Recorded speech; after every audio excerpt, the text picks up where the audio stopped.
Okay, so we are live, and true to the nature of what could go wrong, everything was going fine, and then James broke it and nobody could hear, and then we're back out and back in, so it's fine. We have arrived. Both of us have video and audio, and I think that I've said it's fine and what could go wrong at least 6 times. At least. I'm actually kind of impressed that you fit that many in. Yeah. It's so applicable. You don't believe me when I tell you, but it is. No, I believe you. So, and we're only 2 minutes late. So, I mean, that's also a positive. That is a positive. I am very excited about our ability to show up to everything on time-ish. There you go. That's what on time-ish. Okay. I like it. I appreciate it. I don't know. We had a whole conversation about if your name is Jim or if your name is James, and then we landed on James, and then here you are with a little tag that says Jim. So I'm just gonna let you introduce yourself because I don't even know your name. So okay. Old habits die hard. Sorry, that's my other line. That's my executive line. So actually, I am a fourth. Well, sorry, I'm a third. I have a fourth of Jim. So that's how this lineage goes. So Jim could either be my grandpa or my dad or me. So here's the funny story, or my son. So the funny story is my dad actually popped into LinkedIn first. He beat me to it, and he took Jim. So therefore, if you go to LinkedIn/in/Jim Laurain, you get my dad. If you go to LinkedIn/in/James Laurain, you get me. So that's kind of. And then you come all up in here writing Jim on your thing. I know. Well, see, there you go. My dad gets my spillover press. It is funny. He has a link in his about that's like, hey, if you're looking for the other Jim, like, here's the link. So I got him to link my profile for me. So it's cool. Well, that worked out. It's fine. Yeah. Can I find like other Chelseas and have them, link to mine? Hey, if you're looking for Chelsea Robertson, here's the link to her. Should I try that? Pretty soon you're gonna have to. How many Chelsea Robinsons are there out there? I mean, considering my last name is Robertson, you know, it's fine. I'd say a fair bit. It's fine. It's fine. Okay, so why are you here? What do you? Because you asked me to be. Oh, right. But then you said it's going to be death to STEM. Yeah. So, you want to hop right in? You didn't want to do pleasant? No, I want you to tell us why you're here. We can do that. Why? Oh, man. Why are you here? Well, so it's really kind of interesting. Education has always been somewhat of a passion for mine, and partly because I went through the system, and now I watch as so many other kids and people go through the system. I had a unique kind of background in that I picked engineering because my mother said I should. So I remember sitting on the kitchen counter and asking my mom what I should do, and she said, "You're good at math and science, be an engineer." So okay, sure, sounds good. So I did, and I did 10 years of it. And what I found is that not to say I didn't like it, it was okay, but it just wasn't for me. I didn't like working long hours in a cube by myself, staring at the same problem over and over again. So what I see in STEM, I know. What I see in the STEM push, I'll put it this way, and I'm probably like the least popular person like in the world right now for that headline. But what I see is we created something that's positive. We created something that's good. And I think a lot of the thing is like girls in technology and wanting to encourage that. And I'm all for that. And that's cool. Everyone should have that opportunity. The problem is it's become like a mantra. And so now like you can't buy FLARP at the store without it saying STEM on it. And I know people who are being pushed into STEM education. FLARP. What was the word? You have not played with FLARP? Oh, okay. I'm catching it. I feel like my brain was thinking something different, and then you said FLARP, and I was trying to follow like a real conversation. And then I got FLARP is STEM. FLARP is a thing. Did you have FLARP? I hope you got to experience FLARP. I mean, I feel like I've experienced something similar to FLARP, but I don't want to know what that thing is.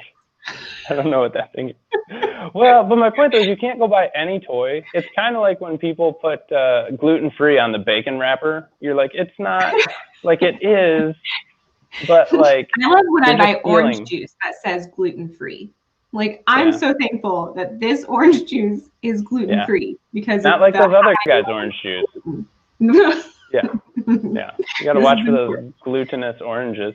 Yeah, so, but my point though is every toy now that was a toy back in the day is now a toy that's STEM. Like, it just gets the label put on it. So then we create this society. Like, I remember when I was going to school, it was like, we have to do math better than the Chinese. Like, that was the thing. Like, it was on the news, it was on everything, is the Chinese are like out mathing us. So therefore we need to go to school and then do a lot of math.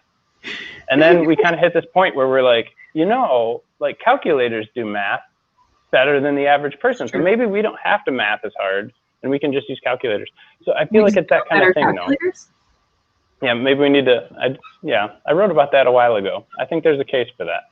I think there's a case for what was the GIF involved in building the better calculators? Because I only remember your post based on the GIF that it was associated with, because sometimes your words are hard.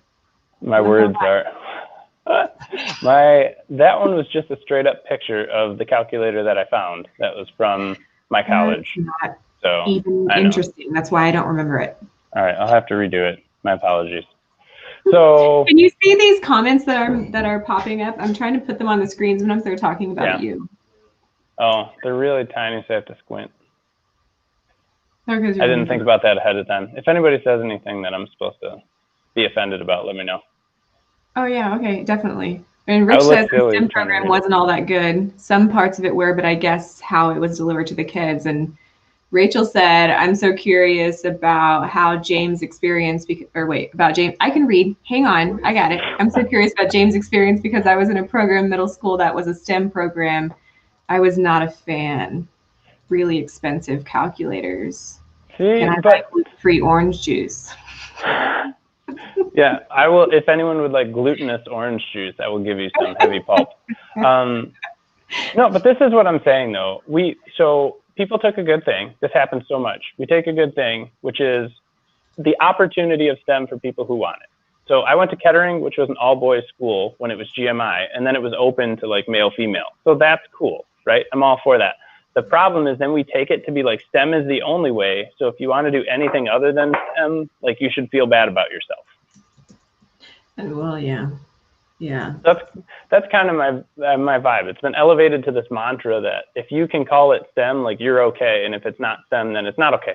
So what Rich said in the comments, what Rachel said in the comments, they went to these programs. I don't know if they went of their free will. I guess they could answer the question. If they went to their free will, or if they were forced to go. Well, but that's the thing. Or if it's in a school where your parents sent you, or something, or some program you had to go to. I think that makes a big difference. Well, Rachel or Rich, if you're still here, was it out of free will, or were you, sentenced to such an experience? Oh man. And I also am going to start producing and selling gluten-free orange juice at a very good rate. So be sure to follow my updates for that. I would like some orange-free orange juice if you could do that with gluten in it, and maybe if you could put it in a loaf. A loaf. A loaf of gluten orange juice without orange. Orange juice without orange. Yeah. I feel like that could be accomplished. I'm going to work on that. Michael Hassler says my STEM degree has worked for me for 30 years. And Rich said it was offered as an election. Okay. See, my point is, it is for certain people and it works well for certain people. And I'm totally down, again, with having it available. My problem is I feel like it becomes like the almighty. And then, again, you have to be STEM, you have to go STEM. There's so much pressure now for people to go STEM and people who may not potentially enjoy it. So the best boss I ever had taught me about play patterns, and I wasn't familiar with play patterns, but she was talking about young children, and you can watch the way that young children play. So some children love Legos, build Legos all the time, make all kinds of things out of Legos. That's how their mind works. They want to build, they want to create. There's another group of children that want to play with dolls, that want to play with action figures. Like, I was an action figure kid. I wasn't a Lego kid. Wait, which action figure? Which one? Was it DC or Marvel? I mean, I have so many questions. It was Wolverine. It was the one with the little springy claws. Yeah. Okay. I have Power Rangers. It's fine. Power Rangers were the things that were like, everyone thought they were cool, but nobody wanted anybody else to think that they were cool. Like the cool kids. I wore the shirts. Like, I bought the things. I took them to school. I was awesome. Thank you very much. Yeah, okay. You're sure. Okay. You are sure. Just continue. So, but there are different types of kids and different types of play patterns. This boss taught me that, and she said she said she felt girls primarily played with the dolls and boys played with the Legos. At least out of her kids, that's kind of how they divide it.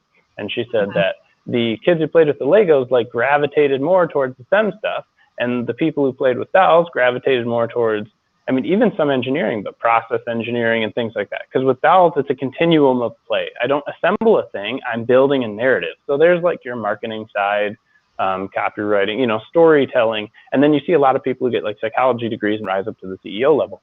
So it's all about what does the kid actually want to do based on like what they come to naturally and what they enjoy, and allowing them to do that. And I feel a lot of that gets killed because of undue pressure to go into technical fields. Yeah, I mean, you're talking about interest-led, inquiry-based. Yeah. Yeah. I mean, so, hey, who said Power Rangers aren't cool? Matt, what are you doing here? And if you're going to be here, you have to say cool things. Okay, Martin says that Power Rangers are cool. Thank you, Martin. Yeah. You're better than Matt. Oh, I think you made a fake account. Maybe I did, maybe I didn't. What do you know? And I think Jennifer says my kid's school is now all about pushing STEAM because STEM wasn't good enough. So here's my I have a thought on isn't the A hold on. Isn't STEAM isn't the A just and? Oh, it's art? Okay, good. It's art. Yeah, so there's that. We're now going back to maybe art is important. But here's my thing on inquiry-based. Inquiry-based does not depend on boys do this, girls do this. It does not depend on STEAM, we have to do this or we have to do that. Inquiry-based is following the interest of the child and making that more important than what we think it has to be or doesn't have to be. And I think if you're truly following inquiry-based, you can't do that inside of a STEM specific setting. Is that what you're getting at with your words? Yes, you have all the right teacher words. So that's good. That's exactly what I'm getting at. I think the role of a good education is to expose the kids to as much different things where they can find their interest as possible, and then latch on when they take interest. And it's really hard to do institutionally, right, to build classes and curricula around it, but that's exactly it. My concern too is it's on the parent side too. It's the school and the parent side where we value one thing above another and try to herd kids into one specific thing. And we can do it passively. It's not totally passively. We can do it also by celebrating one and not the other. So not forcing kids, but like, I think less of you if you. I was always raised and told if you, like, people with psychology degrees are worthless. Like, a psychology degree is worthless. So you shouldn't even get one, because what are you going to do? Be a psychologist or teach? But then you see like all these CEOs, all these marketing people are phenomenal because they have psychology degrees and they studied people and that interaction. I almost wish I got one. Because we are humans and we interact with humans and everything we do is about the human that we're interacting with. It's weird. It's totally weird. No, we totally. I like to say my degree is child development. And I think my degree is applicable in 99.999% of situations. Because if I can understand how a child develops, their brain works, and then how to work with them behaviorally, I can do that with an adult, with a CEO, with a team of people, because it's the same concepts that I would use in a preschool classroom in a setting with a bunch of adults. I love is that why you were, wait, is that why you were offering me Cheerios before we started this? Yes. Okay. Behavior modification. At least you recognize it. It's fine. Yeah. No, I think that's an awesome skill though. Like that's an awesome degree. To your point, is you can do whatever you want with that. It's about your personal ideas and will. And I think 6 months ago, would you have pictured that you'd be doing what you're doing now? A year ago, would you have pictured that you'd be in the place you are now? I was living the high life a year ago. Yeah. And then I don't know what happened after that. Oh wait, I'm lost on the comments here. Okay. Let's see. Jennifer says, like my older ones love coding and Lego and logic. My tiny one is a chaos monkey. Yes, I love that. I'm going to start calling my tiny human a chaos monkey as well. Destined for world domination. I want them to follow their bliss. Jennifer, you speak my words. Anne Marie says that she has a psychology degree. Apparently you're useless, according to James. So don't no. Let's not say according to James. Say according to the major influences in James' life. Oh, okay. Martin says, I went to public school with no STEM, where we read the same English and math books every year. pass every time. Yeah. Danielle is here. Woo woo. And Josh says CEOs are basically children with too much money. Listen, Josh, I'm not going to disagree with you. And I'm not going to say that I don't sit in a room when I lead teams and use the same skills that I used when I was leading a preschool classroom. I am not going to disagree. But I will neither confirm nor deny that. I said good. I said good CEOs, though, if you caught that. They're good. They are good. They're bad, right? I got to watch it before Peter hops on. But yeah. Oh, yeah, CEO Peter. He's going to come on. He won't come on, but he would have made comments if he were here. Yeah.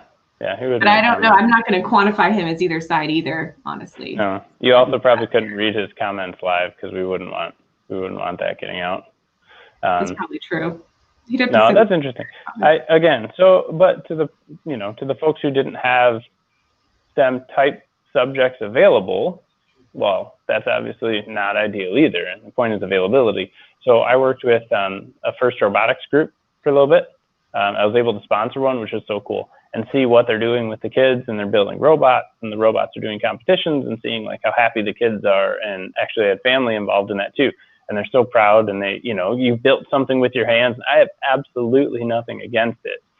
So again, though, it's just my concern is when you see the labels on everything and the societal pressure for those people to pick up a STEM degree as if that is the only thing that matters. So as long as it's not a history degree, those don't matter. That's true. I mean, we can't go that far. But then it already happened. Yes. You said that part of it was based on what we value, right? So we're now valuing STEM, and this is really important. So my question is, and I have a theory on it, but why are we valuing STEM over other things currently? Oh, that's a good question. Thank you. The thing I think about is like, props to you. Props to you. Good job. I think about the trades versus, so like, for example, the trades versus STEM, right? So people are being encouraged to, there was the big push for no trades, and then all of a sudden people are like, hey, there's no place in the trades, and the trades are actually really good paying jobs, and maybe we should put more focus there instead of like the higher degrees where people are struggling to get jobs. I feel like people think the STEM jobs are security. So I think they think it gives you job security, which I don't really necessarily think is true. I know plenty of engineers who've been laid off. And then also I feel like there is, like, not to sound silly, but like some nationalistic push behind some of it. Like, because again, when we went to school, it was against, hey, the Chinese math better than us, right? So I think there is some part to, we do want to have. It's a verb, by the way. Yeah. No, it's supposed to be a verb. Yeah, everyone uses it as a noun. It's incorrect. I think the people in the UK, Kathleen will correct me, but I think they map, so somehow they make it plural. It's incredible. It's both a verb and plural. That's excellent. Yeah. So what's your theory? Okay, so my theory is there's this whole concept of 21st century education. Are we educating kids for 2020, 2021, or 2030 or 2040 or whatever?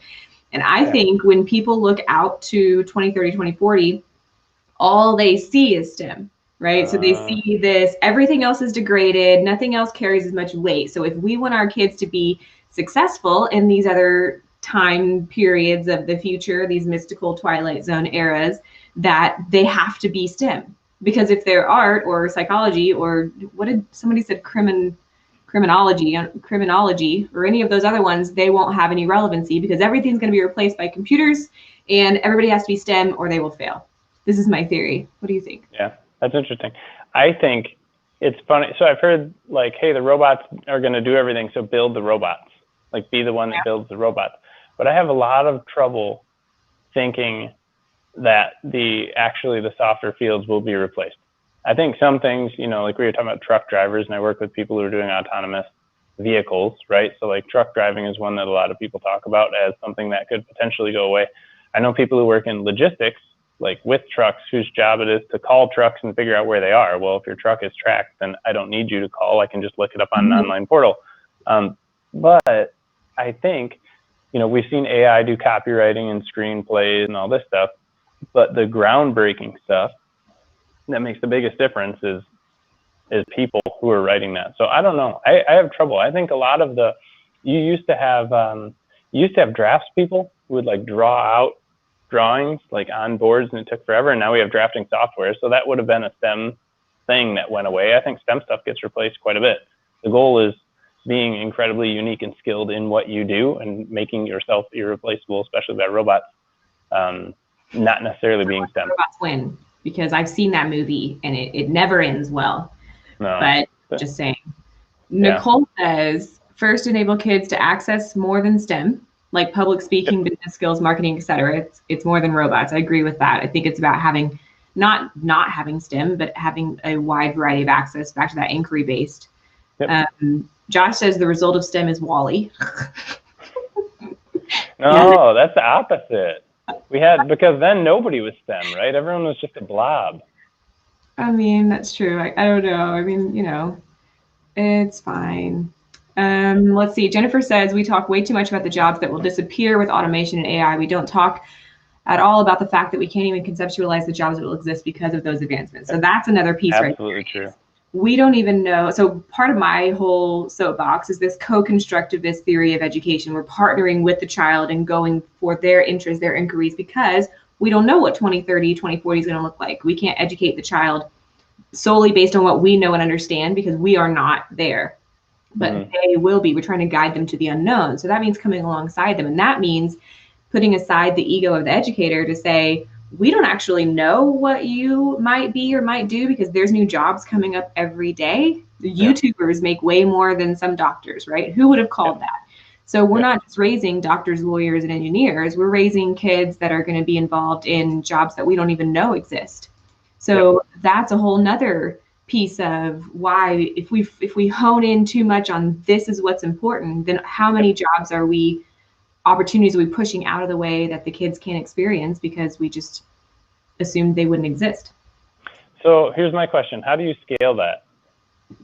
How do you scale which part? So like the interest-led stuff, how do you scale it on math? So you have the class of 30 kids or the graduating class of 400 kids or something. How do you scale the interest-led learning in an institutional setting, or can you not?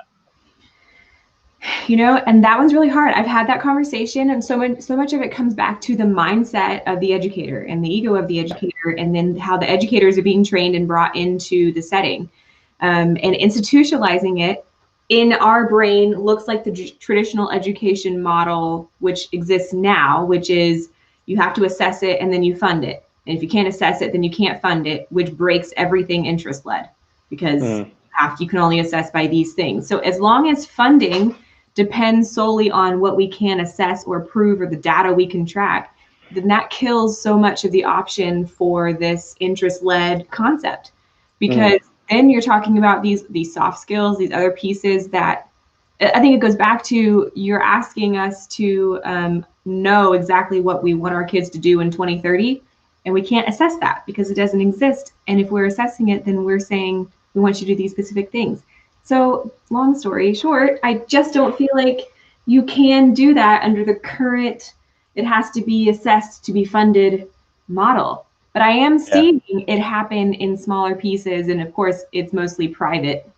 That's making it happen. But I was associated with I did some training for a company called Learn Life. And they hosted like a worldwide learning innovation festival thing. And they have hubs that do these interest-based learning schools where they follow that. But of course, it's private because funding is a problem. So can you work on that? Engineers Public funding. Yeah, we'll have to get right on it. I think that's true too, because if it's like the parent pays for, like if the parent wants to pay for the better education for their kid, the right parent would have, I shouldn't say it that way, but parents who have the mindset of, I just want my kid to have the best like experiences and I don't necessarily care about the grade outcome at the end, that gives you so much freedom, because then you can pay for that specifically. But I don't know. I think it's interesting. Do the schools, I know some schools with really, with really bad outcomes get really good funding, and some, but there's always a fight to get better out. I don't know. It's kind of interesting how you balance where that money goes. I'm glad I'm not part of that decision. Everyone in the whole school system should be glad that I'm not part of that decision. Let's throw a mini party that Jim James is not involved in. Ooh, Jim James. I like that. I think I'm gonna go with that. I like it. It's fantastic. I'm gonna read some of these lovely comments. So Rachel says, I wish we prioritize critical thinking and problem solving in life, period. A lot of STEM material talks about problem solving, but I'm not sure if that's what I actually learned. I totally agree with the comparison of gluten-free. So it means less as it's used more. That's true. Yeah, I think we tack it on to things that are in no way related. Like it's just a bonus ribbon that we can throw on something now sometimes.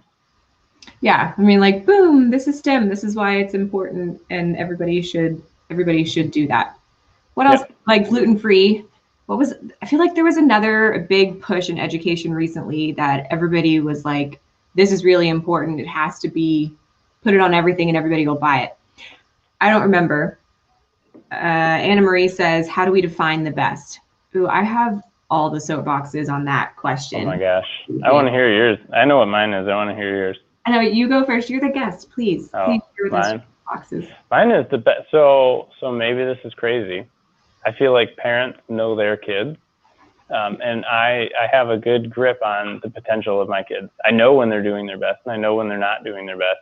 And then I know, because I spend a lot of time with them, what they're capable of and what they can do. And so it's hard to replicate if you can't have that same environment with your kids. But it's like, I know, I mean, down to like a colored picture or something built out of blocks, like when my kid invested the most effort. So now you get into that situation where you're supposed to reward effort, you know, not outcome. And I'm a giant fan of that. So obviously, if someone works really hard and they have like negligible outcome, well, that's not good for like a business environment either. But being able to encourage when they're working at something that they're interested in, they're really putting their all into it, like that is so important. And so I don't think that happens enough. Well, that's process over product, which is a big concept, right? So are we valuing the process that's going into it, or are we valuing the specific product? And that's a conversation that I had with the teachers that I worked with all the time, was if you go into it and say, I want it to look exactly like this, and then the kids are just recreating what you told them to create, what's the purpose of that? I mean, because the activity should serve as a container for the relationship. And if it's not, then there's no value in it. And I think so many things has to come back to the relationship. So, I mean, to answer that question, how do you define the best? I think the definition of the best needs to be fluent, because like we said, everything is changing so quickly. So if we define the best as it was 5 years ago, even 2 years ago, then we're already behind. So the definition of the best should be in some kind of way that follows what's happening and is fluid. And that's really hard to do because education is always 10 years behind. I wasn't gonna say it. Yeah. We're going to say it. Yeah. I knew someone going for a communications degree, and that to me, you can probably think of a better one offhand. But I'm like, no matter what, like even us who are trying to communicate are behind. Like, so I don't know how you like institutionalize a communications degree, because I don't know, you're so far behind. You know what I mean? You're probably teaching people about Oxford commas right now. But, well, like a computer science degree. I feel like that is changing so rapidly. And then who's teaching it to you? And are they currently in computer science? And also, Rachel supports your new name to Jim James. Is this Rachel that's writing you a theme song, Rachel? It is. Rachel that's writing me a theme song, Rachel. We're going to have a theme song. Side note, it's going to be amazing. We're going to sing it together. We're going to put it on my podcast. And we'll also maybe sing a song about Jim James, because I feel like that should definitely be a thing. Yeah. Okay, so back to interest led. So I have two girls, very different. My oldest just started at a school called Galileo, which is fully online, and it's an international school. And so I think there's like 100 students there. And she's a super nerd. That's why I love her, right? She's all about computers. I came out one day and she was taking her laptop apart. I'm like, what are you doing? She's like, well, the screen was broken and I need to take it apart. And I was like, you go kid. And so we were looking into this for her. We've done private, homeschool, charter, and public for her. And none of them really met her needs because they, one, she's high maintenance. 2, she's Sheldon. Does anybody watch Big Bang Theory? Yep. I have that child in my house. So that was really hard. So we started this school, and it's actually really cool because they do like student-led groups, facilitator-led groups, nano degrees, and there's something else. And so she gets to choose each month what she wants to participate in. So like her nano degree for next month is like building a video game from scratch and then presenting it in some way, right? And then she's also taking like a junior entrepreneurial club and some something, right? So she gets to choose from all of these different things. Animation, they have a Roblox club, they have a baking, whatever, right? And we still do all of the math, like the normally stuff. We math and we read, you math, do all you of that. math. But she does. She gets to choose these nano degrees, and they do a hyper focus on it for a month, and then they take what they've learned from there, bring it on to something else. And so it is really, really cool. Most of it is student led. They can create their own groups and get them approved and run them. And they create their own schedules. So they're responsible. They have a daily check-in. They have to say, hey, here's what we're doing. And they check in every day with their like cohort, but they're responsible for completing their stuff on their own. And so she's having to carry this autonomy and this responsibility of it and choosing her schedule and all of that. And to me, that's like the best picture I can get at this very moment of giving a learner the seat at the table, that they're the learners. They should have a seat at the table of decisions that are being made, and giving them some sort of co-constructive, future-led approach where they're doing these things that are different. Like I think one of the nano degrees that she wants to do is creating and maintaining your own YouTube channel, right? And doing that with a group of kids. And I don't know, that's been a really cool thing for me to watch her start to do, because that to me is kind of the emergence of this future-led education. And a lot of it is STEM, but it's not because, I mean, it's an open focus. I don't know, I'm rambling now. Yeah. Well, but I mean, like some people might like an element of STEM that is not, they might not want to build robots, right? So it's like they might like the, you could call the, I don't know what parts of it, like obviously making your own video game is STEM, but people may not think of it that way because it just seems more like a fun type of thing. The issue, I shouldn't say the issue, the only thing that bugs me is that education that you have for her, you know, having that accessible and scalable is really important. So what is a class size, or how much support does she get? The class size is, well, because it's interactive, there's like a facilitator. They don't have teachers, they have facilitators, and then it's run kind of student led. So, it's a little bit different. I think they have to have at least 10 to participate in, to open a club or to open a program. Then, it varies. But one other bit that I really like about it is it's international. So she's getting to interact with these kids that have different cultures and different languages and different all of that, and see that the world's a little bit bigger than just the city that we live in. All the people that look like us, talk like us, do the same thing as us, and go to school right next to us. Yeah. So I like that she gets to experience that bigger. Oh, there's so cooler many. Than what I did. It's cooler than the tiny desk where I sat in the same room every day. Is it? Lame. It is, a little bit, yeah. Okay, Martin says, very true about tech needs to focus on security and stop upgrading. Yeah, okay. I'm excited. There's some stuff coming there that's getting a lot more fun. The break from the traditional apps. So. Are you talking about security? The updating all the time. It's interesting when people develop an app breaks about once every 3 months. Like because of App Store upgrades and software upgrades and all that stuff. So I'm excited for stuff that's happening in that area. Sorry, I was minor nerd out. You should be. For you and your excitement. Let's see. Rachel says, letting the parents be the judge also puts certain children at a huge disadvantage. I worked with smart children who were stuck in the foster system or in homes with parents who were completely checked out. So true. I mean, and back to the sustainability question, right? How is any of this sustainable? Because there's so many factors, there's too many things that we can't understand or we can't control. And it is really hard. But I actually was on a call right before this talking about, you have to have 3 pieces of the stool for it to stand if you have a 3-legged stool. I mean, if you have a 4-legged stool, I guess you would need 4 things, but you definitely can't have a 2-legged stool. But this, in this case, was a 3-legged stool, and you had to have the parents. What if they're really wide legs? Then you could do the 2-legged. That's like a bench, right? I forgot the other leg now. Now that there are parents. I like your lead in that you cannot have a two-legged stool. So here are the two legs I remember. You ruined it. I feel like you did that for I'm me. sorry. Rachel I'm Baird, sorry. equity in education really needs to be addressed. I'm in NYC and it's so obvious and visible it's not being fixed. Yep. I mean, I'm working with a company who's doing digital equity, and just putting it very simple, like, do they have access to the internet and do they have a device? If they have that, is a whole situation in the state of Texas, right? And so then that's just digital equity. Then you're talking all other realms of equity. That's a whole other show. Yeah, and I was going to say, though, see, this is where I'm thankful, because I feel like all of us can sit and make the ideal.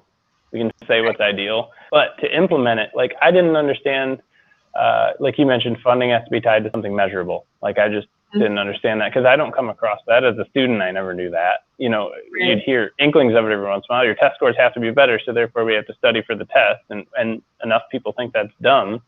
But I don't ever hear that side or have to deal with it. So that's where, like, I'm appreciative there are people like you who are passionate about it and actually involved in it, who can make a difference there and actually, you know, take a stand for what makes sense. So yeah, because I think that's the big thing is we can all sit around and talk about all the things that need to change in education, but unless we actually do something with it, we're just adding to the problem, and that's a problem. Yeah. So, okay, to bring in our whole conversation to like one bite-sized bit, tell us again why STEM needs to die. I was going to take an alternate approach and say what I hope that people took away.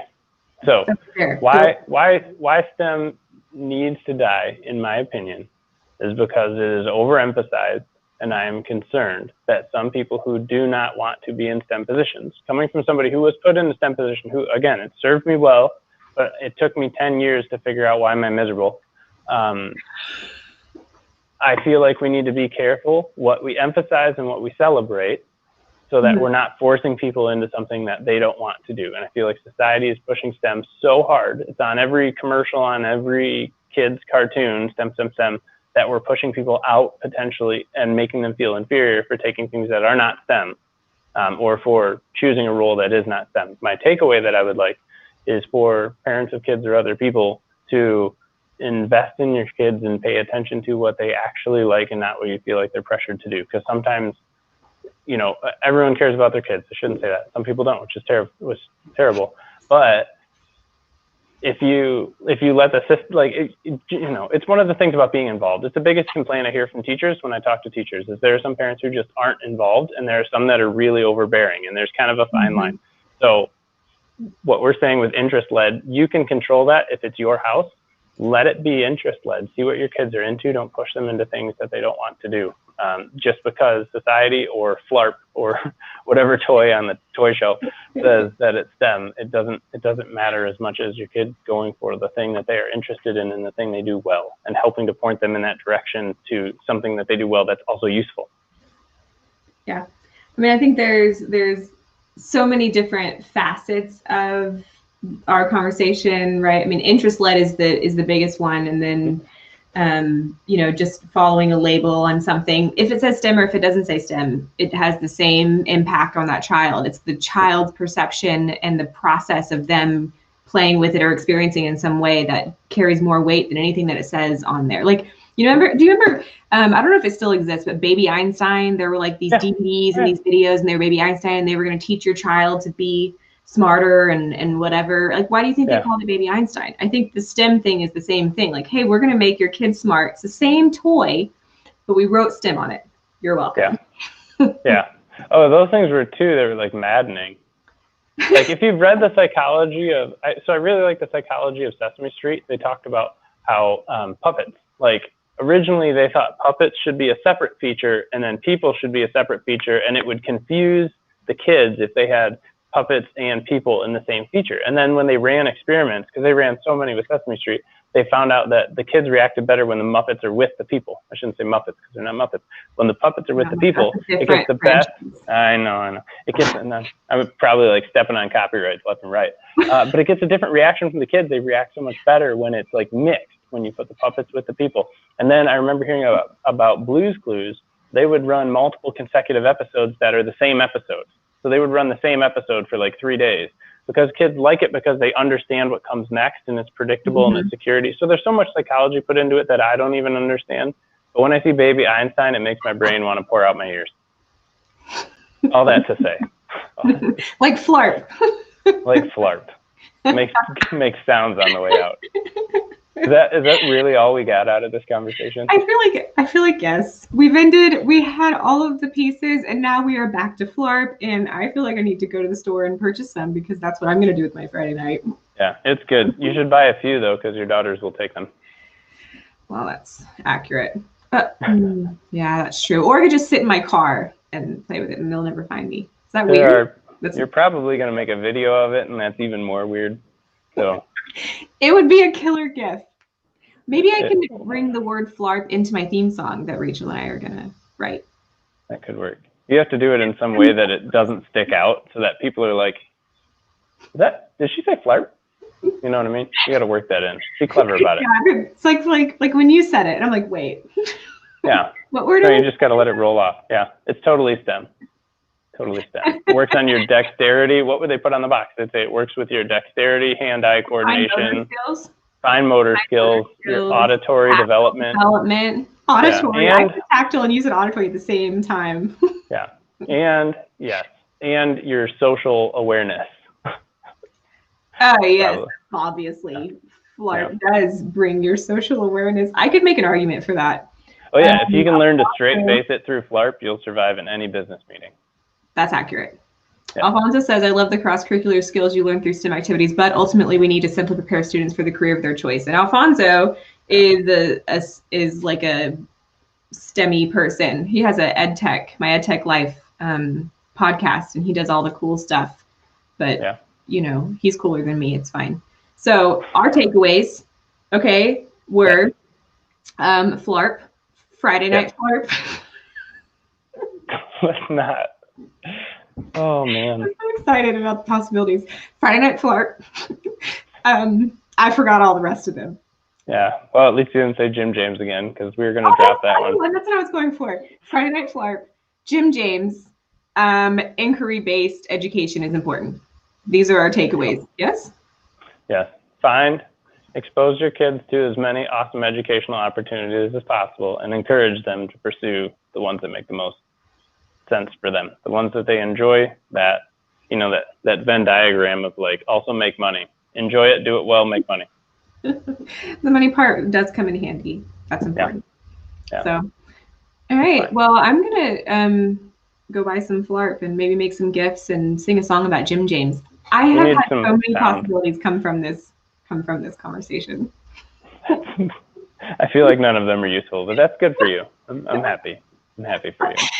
Thank you, Jim James. Well, we're gonna, Baby Einstein apparently did not make children smarter. There is data. Aww. That's so sad. I invested in so many, I traded in all my Beanie Babies for those DVDs, and now none of it's paying off. That's super sad. That is really sad. Thanks for bringing us down, Rachel. We were all high on Jim James and flarp, and then here you come with your data.